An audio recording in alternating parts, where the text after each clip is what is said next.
स्वागत है आप सभी का हमारे YouTube चैनल कॉम्पिटेटिव गणित में। चलिए हम इंटरमीडिएट के सवाल समाकलन को आज पढ़ना स्टार्ट करेंगे और आज से कंटिन्यू आपको सभी सवाल 1 बाय 1 करके मिलेंगे। तो आइए देखते हैं बोर्ड पे और स्टार्ट करते हैं। ठीक है, देखिए पहला सवाल है, इधर देखिएगा।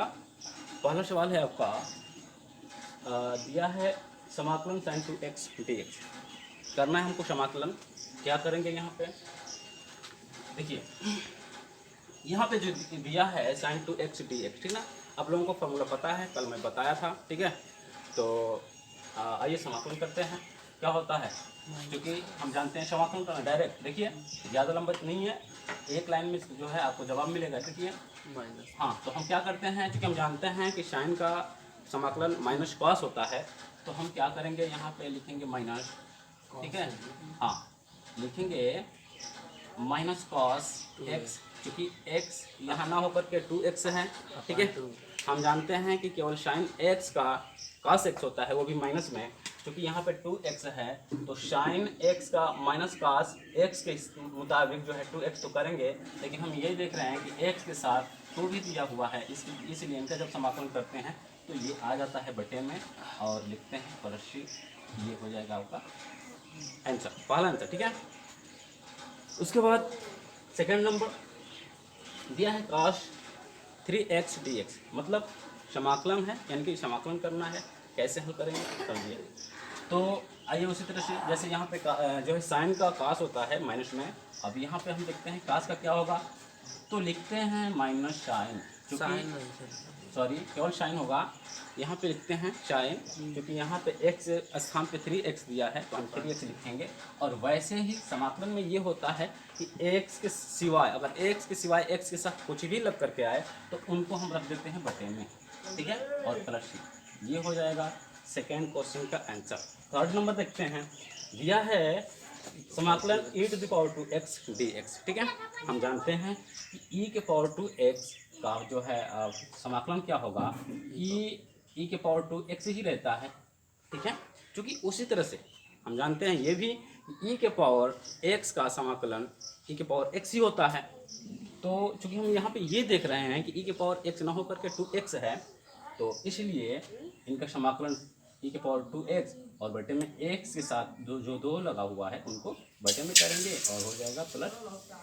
ये हो जाएगा तीसरे नंबर का आंसर, मतलब ऐसे हल करेंगे। ठीक है, अगला क्वेश्चन फोर्थ नंबर, जो कि दिया है समाकलन ax + b का होल स्क्वायर और जो है dx। ठीक है, तो कैसे करेंगे, देखिए हम सपोज मान लेते हैं ये पूरा x है, ये ax + b जो दिया हुआ है हम मान लेते हैं ये पूरा x है। तो हम कैसे करते हैं, क्योंकि हम जानते हैं, जैसे फार्मूला पे थोड़ा सा फोकस करते हैं हम फार्मूले पे। ठीक है, बाय द वे हम मान लेते हैं कि ये जो है x है और ये जो है x का पावर 2 है। ठीक है, हमें इनका करना है समाकलन, हम यहाँ पे dx लगाएंगे। ठीक है, तो कैसे करेंगे, देखिए ये हो जाएगा आपका जो है x के पावर एक घात जोड़ देते हैं, आपको पता है, तो जोड़ देते हैं। तो ऐसे करेंगे, देखिए लिखेंगे 2 + 1, और जितना जोड़ने के बाद जो घात होता है उसी को हम बटे में लिख लेते हैं, और ये इनका सिंप्लीफाई करेंगे तो हो जाएगा x के पावर 3 और बटे में 3।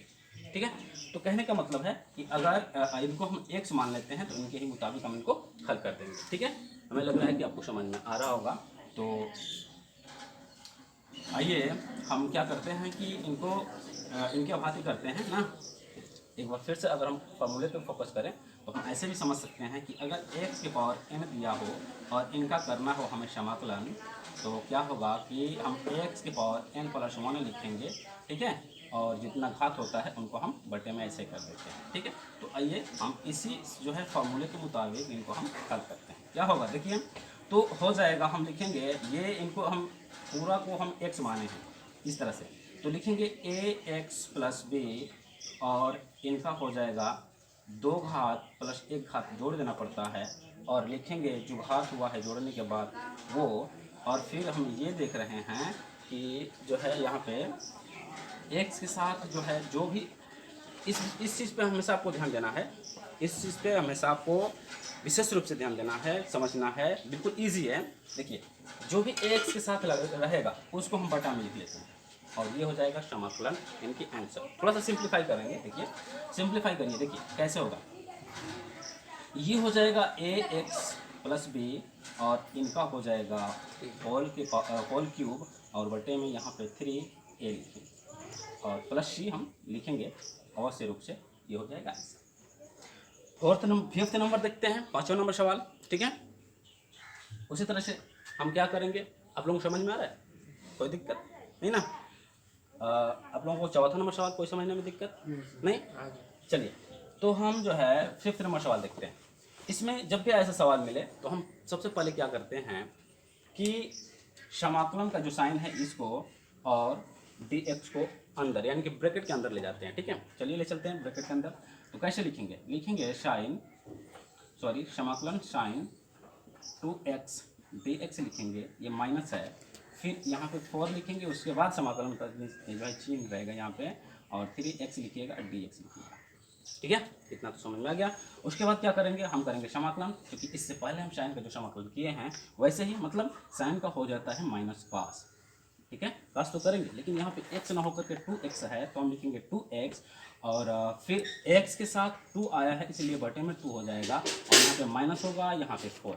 हम जानते हैं कि e के पावर x का समाकलन जो है e के पावर x ही होता है, क्योंकि x के स्थान पे 3x दिया है इसलिए हम 3x लिखेंगे। ये जो है 3 जो है एक्स्ट्रा मतलब x के साथ जो आया है उसको हम बटे मिला देते हैं, ठीक है, और जो है प्लस सी कर देंगे। थोड़ा सिंप्लीफाई करना चाहेंगे तो आप लिख सकते हैं, आप जो है -1/2, ठीक है, cos 2x -4/3 और e⁻³ और प्लस सी, ये हो जाएगा फिफ्थ का आंसर। समझ में आ रहा है? तो आगे सिक्स्थ नंबर हम देखते हैं। तो सिक्स्थ नंबर ऐसे ही जैसे कि हम फिफ्थ नंबर किए, कैसे हम जो है समाकलन के साइन और dx को ब्रैकेट के अंदर ले जाएंगे, ठीक है। तो ले जाइए, पहले हम लिखेंगे 4 समाकलन का निशान और ये 3x dx, ठीक है, प्लस करके समाकलन 1 dx, ओके। उसके बाद क्या है कि 4 ऐसे ही रहेगा, हम करते हैं समाकलन, तो ये हो जाएगा e⁻³ और बटे में 3 प्लस 1 का होता है x। ये कैसे हुआ x, इसको हम अभी बता रहे हैं आपको।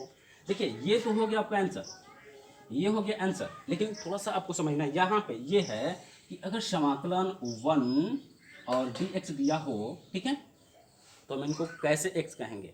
क्या होता है कि इनको हम लिख सकते हैं कि 1 जो है 1, इनको लिख सकते हैं x⁻0 और यहाँ पे dx, ठीक है, होता है ना, क्योंकि एक जो है लिखा हुआ है, ये क्या है कि अगर हम जानते हैं कि किसी भी संख्या पे अगर 0 घात होता है तो उनका वैल्यू 1 होता है, क्योंकि हम जो x के पद में जो x के रूप में जो हमें समीकरण मिला है उनका समाकलन करना है, ठीक है, इसलिए हम इनको अगर बदलेंगे भी तो x के रूप में बदलेंगे, ठीक है, न कि हम y न कि z, क्योंकि हम देख रहे हैं कि ये पूरा समीकरण में हमें यहाँ पे x मिला है, तो इसके ही मुताबिक हमें x के ही मुताबिक यानी कि x का ही समाकलन करना पड़ता है, इसलिए हम अगर 1 को हम बदलेंगे भी तो x के रूप में बदलेंगे और ये जो हो जाएगा इतना।